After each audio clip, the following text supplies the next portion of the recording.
নগাঁও ডিষ্ট্ৰিক্টৰ ক্ষেত্ৰত বহুত বেছি কেণ্ডিডেটে মোক কমেণ্ট কৰিছিলে আৰু নগাঁও ডিষ্ট্ৰিক্টৰ ক্ষেত্ৰত এল পি আৰু ইউ পিৰ ক্ষেত্ৰত যদি মই ক'ব যাওঁ বন্ধুসকল, আগৰ যিবোৰ লিষ্ট আছিলে সেইবোৰ এনালাইচিছ প্ৰপাৰলি কৰি পেলাই আপোনালোকৰ যিটো ডাটা পাইছোঁ সেই ডাটাটো আপোনালোকৰ লগত শ্বেয়াৰ কৰি দিব বিচাৰিছোঁ। নগাঁও ডিষ্ট্ৰিক্টৰ ক্ষেত্ৰত বন্ধুসকল OBC যি মানে ইউ আৰ কেটেগৰী ফাৰ্ষ্টত ক'ব বিচাৰিছোঁ।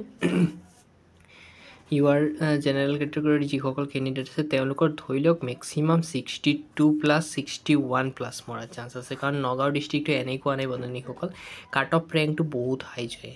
আগৰবাৰো যদি চাই আপোনালোকে নিশ্চয় গম পাব। আৰু OBCৰ ক্ষেত্ৰত ধৰি লওক আপোনালোকে 61+ ধৰি লওক, SC কেটেগৰীৰে 60+ যোৱা চান্স আছে নগাঁও ডিষ্ট্ৰিক্টৰ ক্ষেত্ৰত। আৰু ST হিলছৰ ক্ষেত্ৰত মই যদি কওঁ, নগাঁৱৰ ক্ষেত্ৰত 57 বা 57+ মাৰিব। আৰু ST প্লেনৰ ক্ষেত্ৰত যদি ক'ব যাওঁ 50 আপোনাৰ 9 বা 60+ তেনেধৰণৰ ধৰি লওক।